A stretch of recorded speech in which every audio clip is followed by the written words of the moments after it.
आज का जो टॉपिक है the criminal law amendment act 2013। Informally इसे निर्भया एक्ट के नाम से भी जाना जाता है। तो क्रिमिनल लॉ है क्या? ये एक दंड विधि संहिता है।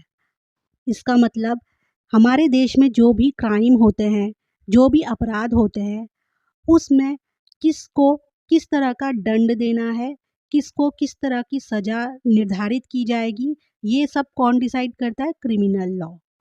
तो जो क्रिमिनल लॉ है, it was pass by Lok Sabha on 19th March 2013, passed by Rajya Sabha on 21 March 2030. It was commenced on 3 अप्रैल 2013। 3 अप्रैल से इसे ऑफिशियली लागू किया गया। किसे? Criminal law amendment act 2013। ये जो क्रिमिनल लॉ है ये ब्रिटिश रूल के टाइम से चले आ रहा है और अब इसमें सुधार किए गए हैं। The major changes introduced by this amendment are in the Indian Penal Code, the Code of Criminal Procedure and the Indian Evidence Act। ये जो तीनों लॉ हैं ये सब किसके अंडर आते हैं? Criminal law. बेसिकली जो क्रिमिनल लॉ है उसमें तीनों जो 3 सब डिवीज़न है वो है Indian penal code, the code of criminal procedure and Indian evidence act. इन तीनों एक्ट को मिला के क्रिमिनल लॉ जो है हमारा कंप्लीट होता है। Justice J.S. Verma Committee. The basic purpose of this committee was to recommend amendments in the criminal law to provide speedy trials in cases, especially crimes against women. तो जब भी amendment होते हैं किसी लॉ में तो सबसे पहले कमेटी तैयार की जाती है और क्रिमिनल लॉ में जो सबसे इम्पोर्टेंट कमेटी है वो है जस्टिस J.S. वर्मा कमेटी। तो ये कमेटी का पर्पस जो था कि क्रिमिनल लॉ में स्पीडी ट्रायल्स इन केसेस, जितने भी केसेस है उसमें गति आ जाए, केसेस जल्दी जल्दी सॉल्व हो और स्पेशल जिसमें फोकस किया गया था, प्रेफरेंस दी गई थी, प्रायोरिटाइज किया था वो विमेन के केसेस में था। तो ये थी justice J.S. Verma committee. Indian penal code 1860 ये भारत का सबसे पुराना क्रिमिनल लॉ कोड है। भारतीय दंड संहिता ये कब आया है? 1860 में। इनेक्ट किया गया 6 अक्टूबर 1860 को और कमेंस हुआ 1 जनवरी 1862। कमिटी की जो रिपोर्ट है वो किसने पब्लिश की? फर्स्ट लॉ कमीशन ने। इंडियन पैनल कोड में क्या है? ये एक आईपीसी कोड है जिसमें जितने भी अपराध हैं सबको परिभाषित किया गया है। कौन से अपराध के लिए कितना दंड मिलना चाहिए, क्या प्रक्रिया होगी, ये सभी किसमें परिभाषित किया गया है? इंडियन पैनल कोड में। It is a comprehensive code intended to cover all substantive aspects of criminal law. Substantive मतलब इसेंशियल एस्पेक्ट जो भी हैं उन सबको इसने कवर कर रखा है। अपराध के जितने भी मामले होंगे वो सब इंडियन पैनल कोड में क्या है? परिभाषित किए गए। एज ऑफ 11 अगस्त 2023 मतलब इस ईयर की बात किया जा रहा है, 11 अगस्त को the central government has proposed a bill to replace the IPC. IPC को रिप्लेस कर दिया गया। भारतीय दंड संहिता जो हमारी है इसे रिप्लेस कर दिया गया। भारतीय न्याय संहिता 2023 BNS भारतीय न्याय संहिता ये इनेक्ट हुआ 11 अगस्त 2023 को। It was introduce by ministry of home affairs.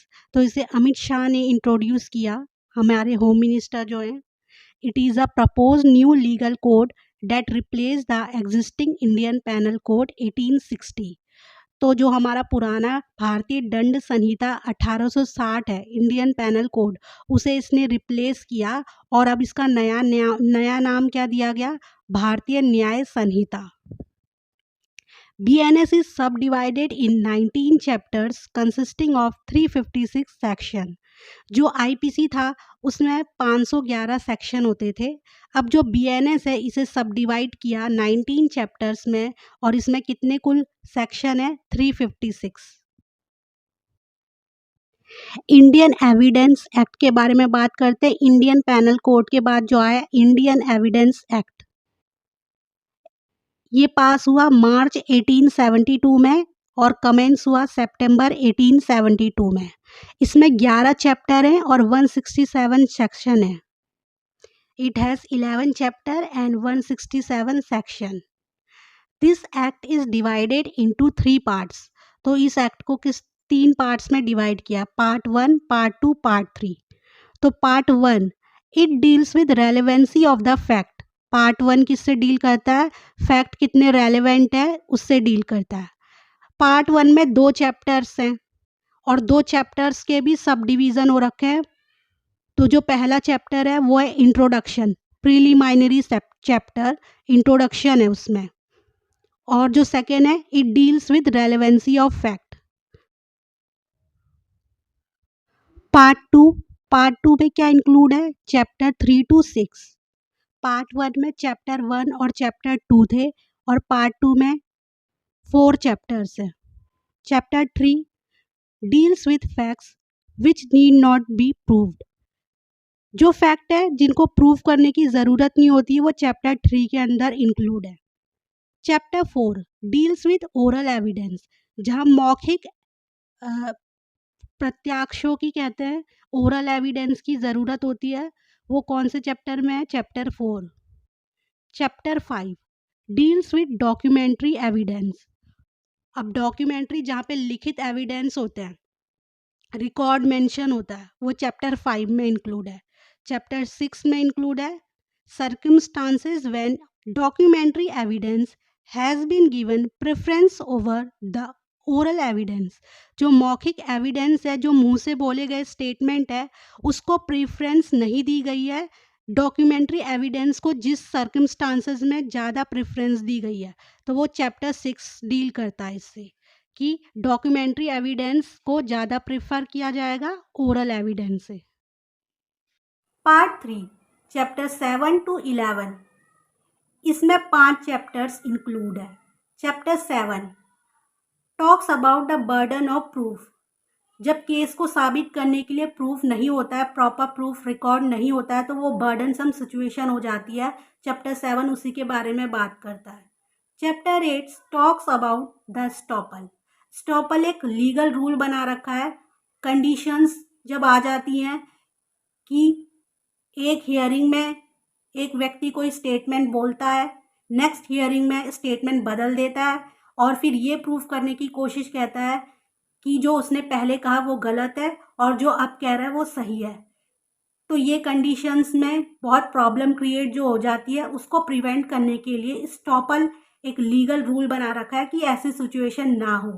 जो एक बार स्टेटमेंट दिया जाएगा वो बदला नहीं जाएगा बाद में। Chapter 9 witnesses. अब इसमें विटनेसेस का रिकॉर्ड होगा। चैप्टर 10 विटनेस का एग्जामिनेशन किया जाएगा, क्या सही है, कौन सही बोल रहा है, कौन गलत बोल रहा है। Chapter 11 talk about improper admission and rejection of evidence. जो एविडेंस है वो रिजेक्ट हो सकते हैं अगर वो प्रॉपर ना हो, रेलेवेंट ना हो केस के अकॉर्डिंग, उन्हें रिजेक्ट भी किया जा सकता है। भारतीय साक्ष्य bill 2023। As of 11 August 2023, the central government has proposed a bill to replace the Indian Evidence Act 1872। जैसे इंडियन पैनल कोड को भारतीय न्याय संहिता से रिप्लेस कर दिया, सेम लाइक भारतीय साक्ष्य बिल किसको रिप्लेस किया है, इंडियन एविडेंस एक्ट 1872 को, BSB। इसमें 167 सेक्शन है। 23 section sourced from the Evidence Act have been amended. One section is entirely new and 5 section have been removed. तो ये 167 सेक्शन है, जो 23 सेक्शन है उसे सुधार दिया गया है एविडेंस एक्ट में। जो पहले थे, एक सेक्शन को बिल्कुल ही नया है जो पहले नहीं था, अब ऐड कर दिया है एक नया सेक्शन, और 5 सेक्शन जो पुराने थे उनको रिमूव कर दिया है। तो यह है भारतीय साक्ष्य बिल, जो कि लॉन्च हुआ है 11 अगस्त 2023 को, और इसे किसे इंट्रोड्यूस किया है, मिनिस्ट्री ऑफ होम अफेयर ने। क्रिमिनल लॉ में जो थर्ड एक्ट है वो है क्रिमिनल प्रोसीजर कोड, इसे CRPC बोलते हैं। इनएक्ट हुआ ये 1973 में, कमेंस हुआ 1974 में। इसमें 484 सेक्शन है, 2 शेड्यूल है, 56 फॉर्म है, 37 चैप्टर्स हैं। ये इतना सा मिलके कंसिस्ट हुआ है ये criminal procedure code. Bodies function under the code. कौन कौन सी बॉडी जो है इसके अंडर वर्क करती है? Supreme court, high courts, district court, session court, ये सभी इस फंक्शनल है किसमें? क्रिमिनल प्रोसीजर कोड में। पुलिस, डीएम, एडीएम, एसडीएम, जो भी हाई पोस्ट हाई रैंक है, पब्लिक प्रोसिक्यूटर, डिफेंस काउंसिल। तो ये है क्रिमिनल प्रोसीजर कोड के बारे में। इसे आप स्क्रीनशॉट ले सकते हैं। भारतीय नागरिक सुरक्षा संहिता ये कब आया? 11 अगस्त 2023 में इसे होम मिनिस्ट्री ने इंट्रोड्यूस किया। क्रिमिनल प्रोसीजर कोड 1973 है, उसे रिप्लेस किया BNSS भारतीय नागरिक सुरक्षा संहिता ने। The code provides for the procedure for arrest, prosecution and bail under various act. तो जो अरेस्ट का जो क्या प्रोसीजर होगा, प्रोसिक्यूशन का और बेल का, इन सब का जो प्रोसेस है वो किस में प्रोवाइड किया गया है? BNSS में। इसे जो CRPC है उसे मॉडिफाई किया गया पूरा। BNSS की धारा 473 के अनुसार संविधान के अनुच्छेद 72 के तहत दिए गए राष्ट्रपति के आदेश के खिलाफ किसी भी अदालत में कोई अपील नहीं की जाएगी और यह अंतिम होगा। ये जो धारा है 473, इसमें क्या है कि राष्ट्रपति अगर किसी को दोषी ठहराता है और उसकी मर्सी पिटीशन जो दिया जाता है, जब एक बार सज़ा घोषित की जाती है तो राष्ट्रपति के पास जाती है और अगर वो साइन कर देते हैं कि इसे दोष मुक्त नहीं करार दे सकते हैं, अब इसे सज़ा ही होगी, तो एक बार अगर वो साइन हो जाता है तो वो लास्ट डिसीज़न होगा और उस डिसीज़न के खिलाफ कोई नहीं जाएगा। तो ये BNSS की धारा इसमें है। आप लोगों ने देखा होगा जो निर्भया एक्ट था, दोषी पाए जाने के बाद जब उनका सज़ा का टाइम आया तो लास्ट मोमेंट में वो सुप्रीम कोर्ट चले गए उनके परिवार वाले और मर्सी पिटीशन फाइल कर दिया कि इन्हें मौत की सज़ा ना देके उन्हें कारावास की सज़ा दी जाए, और जो पूरी तरह गलत था। और इससे क्या हुआ, जस्टिस डिले होता है और वो लोग परेशान हो जाते हैं जो जस्टिस के लिए इतना इंतज़ार करते हैं।